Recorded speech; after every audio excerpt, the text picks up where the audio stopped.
ఇద్దరు మిత్రులు సీరియల్ 8వ భాగం. రచన ముళ్ళపూడి వెంకటరమణ గారు. కృష్ణా గరాజ్ వర్క్స్ సందడిగా పనిచేస్తోంది. మధ్యాహ్నం భోజనాల వేళ అవుతుండగా పద్మ వచ్చింది అన్నయ్య కోసం వెతుకుతూ. ఓ కారు అడుగున పడుకుని ఏదో రిపేర్ చేస్తున్నాడు. అన్నయ్య అన్నయ్య అంది పద్మ ఉత్సాహంగా అన్నయ్య కాళ్ళ దగ్గర నిలబడి. అమ్మా, ఆఖరి పేపర్ కూడా బాగా రాశాను అన్నయ్య. ఏది పార్టీ ఇస్తానన్నావు, సినిమాకి తీసుకెళ్తానన్నావు? పద్మ అటు ఇటు చూసి కొంచెం ముందుకు వంగింది. అన్నయ్య, మరి మనిద్దరమే వెళ్దామా, మీ ఫ్రెండ్ విజయన్ కూడా పిలుస్తావా అంది కొంచెం నెమ్మదిగా. అబ్బాయి ఏమిటా ఊలు, బయటికి రా అన్నయ్య. కారు కింద శాల్తీ యువతలకు జరిగి లేచి నిలబడి ఈకిలించింది. మీరా మహాశయ అంది పద్మ విస్తుపోయి. అజయ్ మహాశయుడు ఘనకార్యం చేసిన వాళ్ళ నవ్వాడు. ఏమిటి విషయం? ఈ వేషం ఏమిటి అంది పద్మ కొంచెం అలిగి. ఏం చేస్తాం, 2 గంటల నుంచి కారు కింద పని, గాలి పీల్చుకోవడానికి కూడా వీలు లేకుండా కాస్త దమ్ము కొడితే కానీ మనకు బుర్ర పని చేయదు అంటూ తన చేతులు చూసుకుని కాస్త సిగరెట్ ప్యాకెట్ తీస్తారా అన్నాడు తన జేబు చూపించి. ఇదొక చాకరీ కూడానా అంటూ ఆ పద్మ చాకరీ చేసింది. ఒక్క సిగరెట్ అన్నాడు అజయ్. ఆమె గోముగా చూసి పెట్టె తెరిచి ఒక సిగరెట్ నోటికి అందించింది. కాస్త సమిద ముట్టించండి, ఇది పెట్రోల్ బంకు, మీ ఇల్లు కాదు అంటూ అతని నోట్లో సిగరెట్ లాగి విసిరేసింది పద్మ. ఐసీ, మీ ఇల్లా అన్నాడు అజయ్ పెంకెగా. పద్మ కేవనాలో తోచక దిక్కులు చూడబోయే వరకు మీనా కనపడింది. చూసావా మీనా, మీ అన్నయ్యని ఇంట్లోనే ఎరుగుంటావు, యువతలకు వచ్చి ఎంత అల్లరి చేస్తాడో చూడు అంది. ఏమిటన్నయ్యా అది? అన్నట్టు పద్మ, నీకు కాలేజీకి టైం అవటం లేదు? పద్మ కిలకిలా నవ్వింది. ఇంకా కాలేజీ ఏమిటి, పరీక్షలన్నీ అయిపోయాయి, ప్రాణం హాయిగా ఉంది అంది. పరీక్షలు అయిపోయిన వాళ్ళకి మళ్ళీ హాయి నటిస్తూ. అయితే ఇవాళ మా ఇంటికి భోజనానికి రావాలి, నువ్వు కాసేపు కులాసాగా కబుర్లు చెప్పుకుందాం అంది మీనా. గుడ్ ఐడియా అంటూ చెల్లెలి మేధా సంపత్తికి ఉప్పొంగిపోయాడు అజయ్. థ్యాంక్స్, నువ్వు పిలిచావు కాబట్టి వస్తాను అంది పద్మ విజయ్ కేసి ఓరకంట చూస్తూ. అయితే నేను పిలిస్తే రావన్నమాట అన్నాడు అజయ్. No please. థ్యాంక్స్, రా అన్నయ్య, రా భోజేద్దాం అంది మీనా నవ్వి. సాయంకాలం అన్నా చెల్లెలు ఇద్దరూ విందు భోజనం భారీ ఎత్తున తయారు చేయడానికి ఉపక్రమించారు. అజయ్కి వండటమే కాదు, తినటం కూడా బాగా చేత కాదు. పూర్వాశ్రమంలో తినాలనున్నా తిననిచ్చేవారు కాదు. పిడత కింద పప్పు, మిరపకాయ బజ్జీలు, చిన్న హోటళ్లలో పెసరట్టు వంటి విచిరుతిళ్ల గొప్పతనాన్ని కొందరు కీర్తించగా విని తిని చూడాలనుకున్నాడు ఒకప్పుడు. కానీ అంతస్తు, ఫాయా లాంటివి అడ్డొచ్చాయి. ఇప్పుడు ముచ్చట్లన్నీ తీరుతున్నాయి. చెల్లెలు వంట చూడబోవటం వల్ల ఆ శాస్త్రంతో ముఖపరిచయం అయినా కలిగింది. ఆ ధీమా కొద్దియే పాయసంలో డబ్బాడు పంచదార కుమ్మరించి గరిటెబెట్టి జుమ్మని తిప్పేశాడు. అన్నయ్య, అంత పంచదారే, తీపి ఎక్కువైపోదు అంది మీనా మృదువుగా. తీపికి ఎక్కువేమిటి తక్కువేమిటి, తీపి తీపే అంటూ తను కావాలనే శాస్త్రం తెలిసి అంతా వేశానంటానికి దాఖలుగా మరికొంత తగిలిచ్చాడు అజయ్. మీనా కిలకిలా నవ్వింది. ఇక ఆ పాయసం మనుషులు తిన్నట్టే అంటూ. ఆ కిలకిల మీద గాజుల గలగల లాంటివి వినపడి గదిలో 45 క్యాండిల్ పవర్ బల్బ్ హఠాత్తుగా 1000 క్యాండిల్స్ బల్బుగా మారి వెలుగు జిమ్మినట్టు కనపడి తలెత్తి చూశాడు అజయ్. ఎదురుగా గుమ్మంలో పద్మ నుంచుంది మందహాసం చేస్తూ. కరెక్ట్, ఇది మనుషుల కోసం కాదు, దేవతల కోసం అంటూ రుచి చూసి అమృతం అమృతం అని వెల్లడించాడు. మీనా, దేవతలకు నైవేద్యం పెట్టకుండా మనుషులు రుచి చూడకూడదని చెప్పు అంటూ లోపలికొచ్చింది పద్మ. మీనా, దేవత ఇంట్లో ప్రవేశించింది, ఈ మానవుడు నిష్క్రమిస్తున్నాడు అంటూ గరిటె కింద పడేసి బయటకు పోబోయాడు అజయ్. అదేమిటన్నయ్య, భోజనానికి వేళైతే? దేవతలకు నైవేద్యం అయిన తర్వాతేగా మానవులు భోంచేసేది. నాకు అర్జెంట్ పనుంది, వెళ్తున్నాను. నేను రావటం ఆలస్యం అయితే దేవతలకు నైవేద్యం పెట్టు. అలాగే మానవుడా, నిష్క్రమించు అంది పద్మావతి నవ్వుతూ. అజయ్ వెళ్ళగానే, ఏం పద్మ, నీకు వడ్డించమంటావా అంది మీనా. పద్మ ఫకాలు నవ్వింది. బాగుంది, మొగాళ్ళ కన్నా ముందు మనం తీని కూర్చోవటమా, మీ అన్నయ్యను కూడా రాని, అందరం కలిసే భోంచేద్దాం అంది. అర్జెంటు పని అని వెళ్ళిన అజయ్ అరగంట అయినా రాలేదు. పద్మ, మీనా వంట ముగించి డాబా మీదకి వెళ్ళి కూర్చున్నారు. చంద్రుడు ఉదయించాడు. మందిరంలో భజన జోరుగా జరుగుతోంది. ప్రసాదం కోసం అని ఒక కొబ్బరికాయ తీసుకొట్టారు. దాసుగారు కళ్ళకద్దుకోబోయి హౌరా అని కింద పడేశారు. రామా రక్షక, సామెత చెప్పినట్టు ఏమిటయ్యా ఈ పరీక్ష? కుళ్ళిపోయిన కొబ్బరికాయతో భక్తులకి ఎలాగ ప్రసాదం పెట్టమంటావు? దయలేదా తండ్రి? ఇక తరుణోపాయం ఏదో నువ్వే చూపించాలి అన్నాడు దీనంగా. రాముడు కరుణాళు, ప్రసాద గుణకారుడు, దాసుగారి మాట విన్నట్టే ఉన్నాడు. ఎందుకంటే ఇంచుమించు ప్రార్థన చేసి దాసుగారు కళ్ళు తెరిచేసరికి బల్ల మీద యాపిల్ పళ్ళు అరటిపళ్ళు అమర్చి ఉంచాడు. యాపిల్ పళ్ళే అన్నాడు రామదాస్ గారు ఆనందోద్వేగంతో. నాన్న వీళ్ళెక్కడా అన్నాడు ఆ పళ్ళు తెచ్చి కిటికీలో పెట్టిన అజయ్. నాన్నది మాలోకం, ఆయన ప్రసాదం గురించి పొంగిపోతున్నాడు. అజయ్ ప్రశ్నకు జవాబు అన్నట్టు మేడ మీద నుంచి వీణానిక్వాణం, మధుర మంజుల గాత్రం పరిమళభరితమైనటువంటి తరంగాల మీదుగా ఎక్కి కిందకు దిగి వచ్చాయి. మంత్రముగ్ధుళ్ళ అజయ్ నెమ్మదిగా మెట్ల వైపు వెళ్ళాడు. లోకోత్తరమైన కంఠంతో ఎవరో గంధర్వంగన పాడుతోంది. అజయ్ తన్మయుడైపోయాడు. ఒక్కొక్క మెట్టే ఎక్కి ఇదే స్వర్గం అనుకుంటూ నెమ్మదిగా పైకి వెళ్ళాడు. మీనా వీణ వాయిస్తోంది, పద్మ పాడుతోంది. ఈ పాట నిజంగానే ఇద్దరు మిత్రుల సినిమాలో సాంగ్. ఇవన్నీ ఆ సినిమా అదే కాబట్టి దాంట్లో సాంగే. పాడవేల రాధిక ప్రణయ సుధా గీతిక, ఈ పాట ఈ సందర్భంలో ఉంది. పాట పూర్తి కావచ్చిన వేళకి హర్షాతిరేకంతో అజయ్ కూడా గొంతెత్తి శృతి కలిపి పల్లవి కలిపాడు. అన్నని చూడగానే మీనా వీణ కింద పెట్టి దిగ్గును లేచింది. నువ్వా, ఎంతసేపు ఏందొచ్చి? సరిగ్గా సమయానికే వచ్చాను. అద్భుతంగా ఉంది పాట, అమృతవర్షం అన్నాడు అజయ్ పద్మ వంక చూస్తూ. మీనా, వచ్చిన వాళ్ళు దొంగచాటుగా వినటం దేనికే అంది పద్మ వయ్యారంగా సిగ్గుపడుతూ. ఎదుట పడితే సిగ్గుపడే వాళ్ళ పాట దొంగచాటుగానే వినాలి. థ్యాంక్స్, నేను నీతో మాట్లాడలేదు, మీనాతో అంది పద్మ. థ్యాంక్స్, నేను మీ మీనాతోనే అన్నాను. మీనా పక్కపక్క నవ్వింది. భలే అన్నయ్య, ఆ పోట్లాడేదో మీరు ముగించుకుని కిందకి రండి, ఈ లోపల నేను వడ్డన ఏర్పాట్లు చేస్తాను అంటూ కిందకి వెళ్ళిపోయింది. మెట్ల మీద పోట్లాట కాకపోయినా మాట్లాటకు మరో ఆసామి సిద్ధంగా ఉన్నాడు. వెనక్కి చూస్తూ హడావిడిగా దిగుతున్న మీనా అతన్ని ఢీ కొట్టి గతుక్కుమని చూసి తలంచుకుని మీరా అంది. అవును నేనే మీనా, ఏం వాయించావు వీణ అన్నాడు బుజ్జి. మీనా సిగ్గుపడి తప్పించుకుపోబోయింది. పాడవేల రాధిక అంటూ బొత్సగించబోయాడు బుజ్జి. వేళా పాడలేదు, పైన అన్నయ్య, ముందు దారివ్వండి అంది మీనా అతన్ని భయపడుతూ తను భయపడుతూ. మీనా మీనా, ఇంటెల్లుండి వంటలో కాకపోయినా వడ్డంలోనైనా సాయపడని అంటూ ఆమె వెంట వంటింటి వైపు పరిగెత్తాడు బుజ్జి. మీనా మేడ దిగగానే అక్కడ పోట్లాట హఠాత్తుగా అయిపోయింది. స్నేహం వెల్లివిరిసింది. కోపం తననెవరూ ఆదరించలేదని అలిగి వెళ్ళిపోయింది. సిగ్గుపడి నాలిక ఖర్చుకుని వెనక్కి తగ్గింది. పద్మ, ఎంత మధురంగా పాడావు. నిజం, అంత నచ్చిందా మీకు? నచ్చడమా? ఇప్పుడు నేను ఎక్కడున్నానో తెలుసా అన్నాడు అజయ్ ఆకాశం కేసి చూస్తూ. ఈ డాబా మీద అంది పద్మ అతని కేసి చూస్తూ. అందుకే మీ ఆడవాళ్ళకి భావనాశక్తి తక్కువ అంటారు. నీ గాన మాధుర్యంలో తన్మయుడినై అలా అలా తేలిపోయి ఏదో స్వప్నలోకంలో విహరిస్తున్నాను.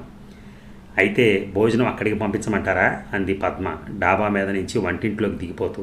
అబ్బే ఎందుకు, నేనే దిగొస్తున్నాను ఒక షరతు మీద. ఏమిటో? ఇలాగే ఎప్పుడు నీ పాట వింటూనే ఉండాలి అన్నాడు అజయ్ మళ్ళీ స్వప్నలోకానికి ఎగరబోతూ. అయితే గ్రామ్ఫోన్ రికార్డ్ ఇస్తాను, ఎన్నడూ విందురు కానీ. నో, ఆ పని మాత్రం చేయొద్దు అన్నాడు అజయ్ స్వప్నలోకంలోంచి డాబా మీదకి ఉలిక్కి పడుతూ.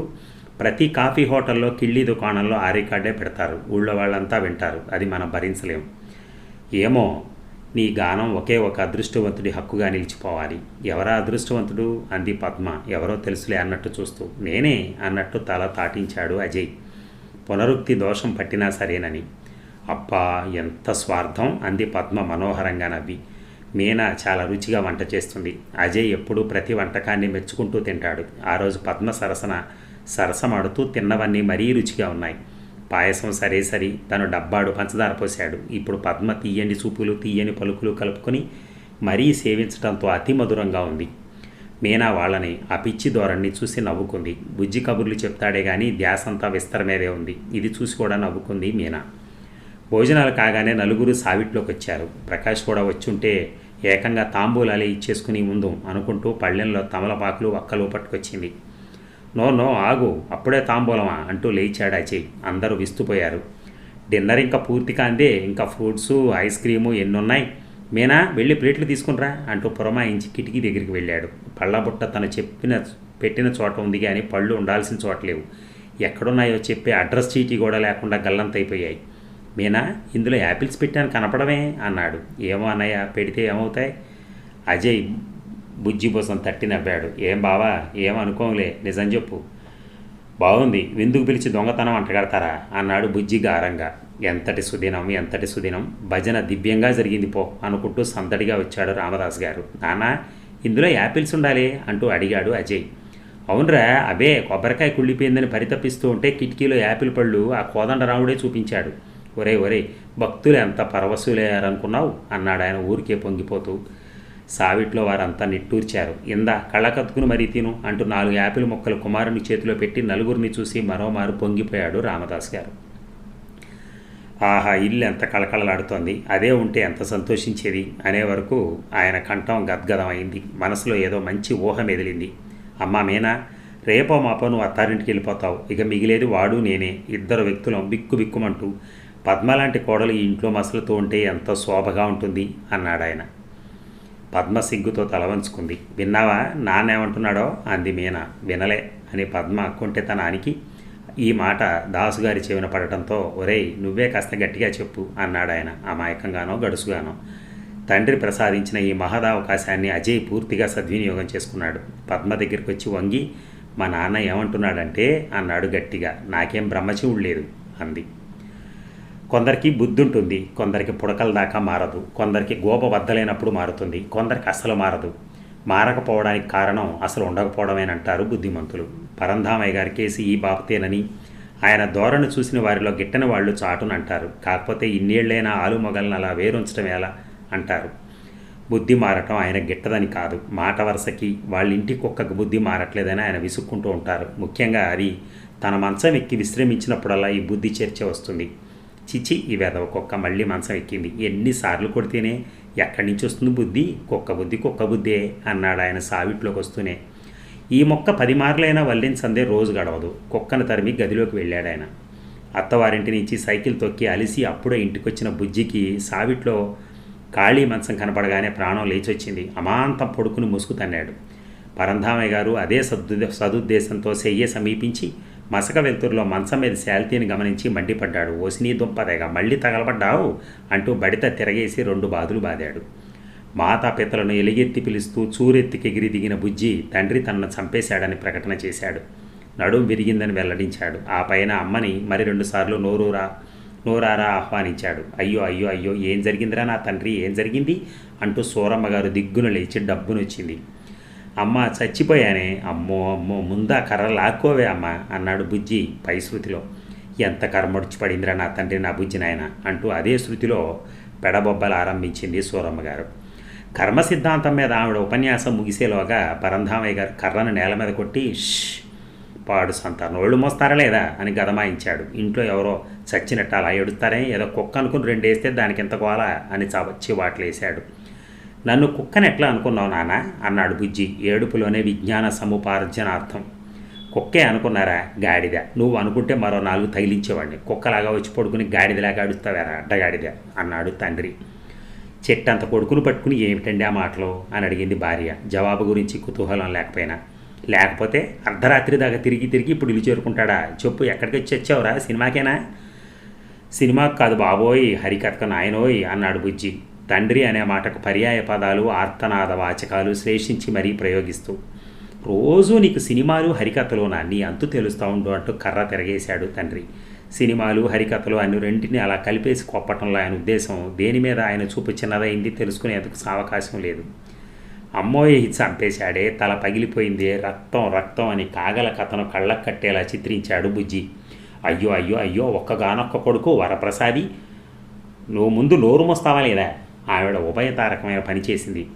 అంటూ నిల్చున్న పళ్ళంగా ఫిట్టు తెచ్చుకొని ప్రతి ఆజ్ఞ ప్రకారం నోరు మూసుకోవడంతో ఆయన ఆట కట్టేసింది. వచ్చిందే మళ్ళీ ఫిట్లు వచ్చినాయా నీకు? చంపుకు తింటున్నారు కదే మీ దొంపదేగ. ఒరే బుజ్జిగా, ఆ సాల్ట్ సీసాలా తీసుకురా అంటూ భార్య తల ఒళ్ళో పెట్టుకుని కూర్చున్నాడు పరంధామయ్య గారు. ఇక అజయ్ బాబు ఆఫీస్ సిబ్బంది రివాజు ప్రకారం సాధ్యమైనంత తక్కువ పనిని సాగినంత ఎక్కువ కాలంలో సాధించడానికి యథాశక్తి కృషి చేస్తోంది. లచ్చి ఆ గదిలోకి వచ్చినప్పుడు అవతారత్రయం కళ్ళు గుండెలు తప్ప మరి ఏం పనిచేయవు. ఏవో టైప్ మిషన్ మీద వేళ్ల లాంటివి ఆడుతున్నా కాస్త చూసి చెప్పు అదేమిటి ఇదేమిటి అని యజమానిని అల్లరి పెట్టకుండా ఆడుకుంటాయి. లచ్చిని చూడగానే కూర్మ అవతారానికి దాహం వేసింది. లచ్చి, ఓ గ్లాసు నీళ్ళు ఇస్తావా అన్నాడు కళ్ళతోనే ఆ పిల్ల అందాన్ని తాగేస్తూ. లచ్చి మాట్లాడకుండా గ్లాసు నీళ్లు అందించింది. ఈవేళ ఒకటే దాహంగా ఉంది, ఇంకో గ్లాసు అన్నాడు కూర్మం వెర్రిగా చూస్తూ. లచ్చి మళ్ళీ కోజా వంచి గ్లాసులోకి నీళ్లు పోసింది. ఆ వంపు సొంపును గమనించిన వరాహానికి దాహం వేసింది. నాకు దాహంగా ఉన్నట్టుందే లచ్చి, ఆ చేత్తోనే అన్నాడు చూపులతో జుర్రేస్తూ. లచ్చి చిరాకు పడి కూజా తెచ్చి పోసింది. వరాహం దోసిలి పట్టి తాగసాగాడు. వరాహం గారు, కూజా నీళ్లతో తీరే దాహం అది అన్నాడు కూర్మం గాఢంగా నిట్టూర్చి. లచ్చి దయతలిస్తే తీరాలి అన్నాడు కూర్మం కన్నులు అరమోడ్చి. లచ్చి కూజా బల్ల మీద పెట్టి విసురుగా కూర్మంకేసి తిరిగింది. ఏందయ్యో, మాటలేమో కోటలు దాటుతుండయి. ఈసుంట రమ్మంటే ఇల్లంతా నాదేనన్నట్టు పరాస్కేలేమో శానా చేయబడితివి. భద్రం లచ్చమ్మంటే ఏమనుకుంటుంది, మీకు పట్టిన దెయ్యాన్ని దులుపుతా మరి అంటూ చొరచొరా చూసి చరచరా వెళ్ళిపోయింది. వరాహం గుండె దిగజారిపోయింది. లచ్చి లచ్చి, నా తప్పేం లేదు, దొరగారితో చెప్పావు, ఉద్యోగం కాస్త ఊడిపోతుంది, 9 పిల్లలు 2 భార్యలు, నీ దయ అన్నాడు దీనంగా.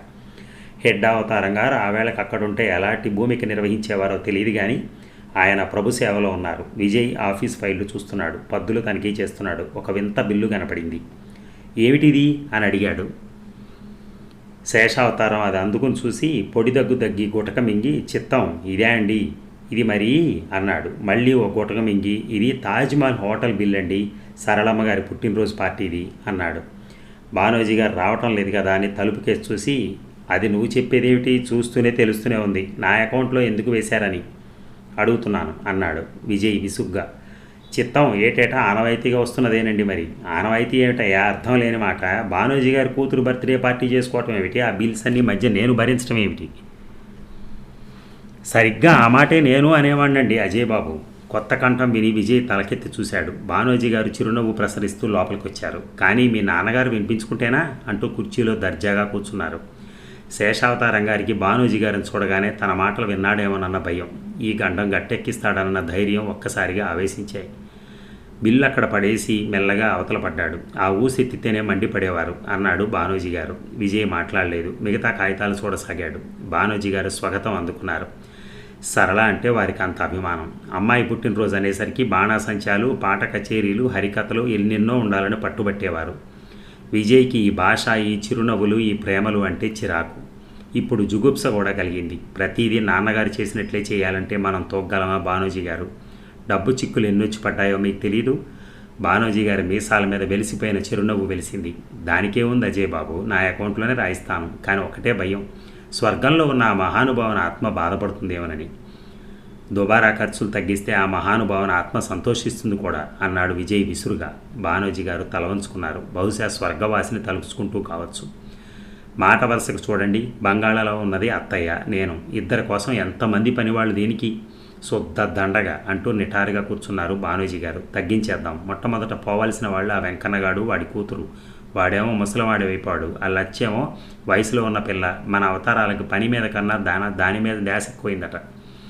అందులో లచ్చి తప్పేముంది, జరిగిందంతా నేను విన్నాను. ముందు ఆ కూర్మ అవతారాన్ని డిస్మిస్ చేయండి అన్నాడు విజయ్ కాగితాలు చూసుకుంటూ. బానోజీ ఉలిక్కిపడ్డాడు. వాణ్ణి డిస్మిస్ చేయటమా, అసలే మన ఆఫీసులో పనిచేసే వాళ్ళు తక్కువ అన్నారు. అందుకే వాణ్ణి తీసేసి పని చేసే వాళ్ళని పెట్టుకుందాం.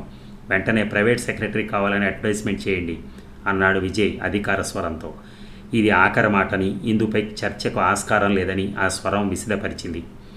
బానోజీ గారికి నోట మాట రాలేదు. శేషావతారం మెల్లగా గదిలోకి వచ్చి వాతావరణం గమనించి తలుపు దగ్గరే దిగబడిపోయాడు. వినయానికి భయభక్తులకు రూపకల్పన చేసిన శిల్పంలా. ఎస్, ఏం కావాలి అన్నాడు Vijay. By and cell company నుంచి ఖాన్ గారు ఫోన్ చేశారు సార్. కార్లు చూసుకునేందుకు ఎప్పుడు రావచ్చునో అడగమంటున్నారు. మరి రేపు ఉదయం 10ంటికి రమ్మను. చిత్తం. కొత్త కారు కొంటున్నారా అజయ్ బాబు అన్నాడు బానోజీ గారు ఆప్యాయత తెచ్చిపెట్టుకుని. కొత్తది కొంటం కాదు, పాతవి అమ్మేస్తున్నాను. అదేమిటి, నిక్షేపం లాంటి కారులు అమ్మటం దీనికి అన్నాడు మేనేజర్ బానోజీరావు ఆశ్చర్యంతో. తనకు తెలియకుండా ఇంత పెద్ద నిర్ణయం జరగటం ఇదే తొలిసారి. విజయ్ తలెత్తి సూటిగా ఆయన కేసు చూశాడు. అమ్మకపోతే అప్పులు ఎలా తీరుతాయి? అదీగాక మనకు 4 కార్లు అవసరం లేదు, ఒక్కటి చాలు పని గడవటానికి అంటూ ఒక్క క్షణం ఆగి, ఏమిటి ఆలోచిస్తున్నారు అన్నాడు. చూస్తున్నాను, ఒకటే అయితే ఎలా సరిపోతుందా అని అన్నాడు బానోజీ విజయ్ను ఓరకంట చూస్తూ. నా సంగతి కాదనుకోండి, కారే ఉండాలన్న పట్టింపేం లేదు, రిక్షా ఒకటి నెలవారీగా కుదుర్చుకుంటే నా పని గడిచిపోతుంది. కానీ ఇంటికి కాబోయే కోడలుగా అమ్మాయికి కారు లేకపోతే మన హోదాకే లోపం కదా అని. విజయ్ నవ్వాడు. ఓ, దానికే ఉంది, సరళ సంగతి నేను చూసుకుంటాలేండి, మా ఇద్దరికి కలిపి ఒక కారు చాలు, ఎలాగో సర్దుకుంటాం. అదిగో మాటల్లోనే వచ్చింది, అడుగుదాం ఉండండి. ఏం సరళ, నీ అభిప్రాయం ఏమిటి అన్నాడు. చివరి మాటను మట్టుకో విన్న సరళ నవ్వుతూ దగ్గరికి వచ్చి, మీ అభిప్రాయమే నా అభిప్రాయం, ఇంతకీ విషయం ఏమిటి అంది. ఏదైతేనే అభిప్రాయం చెప్పేశావుగా అన్నాడు విజయ్ ఆమె వంక చిత్రంగా చూసి. సరళ తత్వం అతనికి అంతు చిక్కటం లేదు. పోన్లేండి, చెప్పకపోతే దాచుకోండి. నాన్న, సాయంత్రం అయింది, ఇంకా ఆఫీస్ గొడవలతో అజయ్ బాబుని విసిగిస్తున్నారా అంది సరళ. భానోజీ గారికి ప్రాణం లేచొచ్చింది. అనుకోకుండా కట్టు తప్పిన చర్యను ముగించే అవకాశం అమ్మాయి ధర్మం అని లభించింది. ముఖం వికసించింది. నిజమే సరళ, నాకు ఆలోచన లేదు. చూసారా, అజయ్ బాబు అట్టే పని చేస్తే మీరు అలసిపోతారని ఎలా తిప్పి చెప్తోందో. చూడమ్మా, కాస్త గాలి పీల్చుకోవడానికి అజయ్ బాబుని అలా ఎక్కడికైనా తీసుకెళ్ళు, నేను వస్తాను. అవతల గుమస్తాలు కనిపెట్టు కూర్చున్నారు అంటూ సెలవు తీసుకున్నాడు. ఆ ఒడుపును, ఆ ప్రతిభను చూసి అప్రతిభుడయ్యాడు విజయ్. తండ్రి కూతుళ్ళు తోడు దొంగల అన్న ఊహ కూడా పోయింది. పర్వాలేదే, నాన్నని చాలా నేర్పుగా పంపేశావు అన్నాడు. సరళ సిగ్గుతో తల వంచుకుంది. బాగుంది, ఇలాంటి అభాండాలు కూడానా? ఆయనే పనుండి వెళ్ళిపోయారు అంది. అవునులే, నీకు పనుండి ఉండిపోయావు. ఏ? సరళ చిరుకోపం అభినయించింది. నేను రావటం ఇష్టం లేకపోతే సూటిగా చెప్పేరాదు, పోతాను. డొంక తిరుగుడు దీనికి అంది. ఊరికే అన్నాను సరళ, కూర్చో.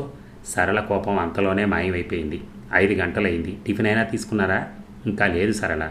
ఆ మాత్రం అజ కనుక్కునే వాళ్ళు ఇంట్లో ఎవరున్నారు చెప్పు అన్నాడు విజయ్ సాభిప్రాయంగా ఆమె వంక చూసి. నేనున్నానుగా, పదండి టిఫిన్ తీసుకుందాం అంటూ కదిలింది సరళ.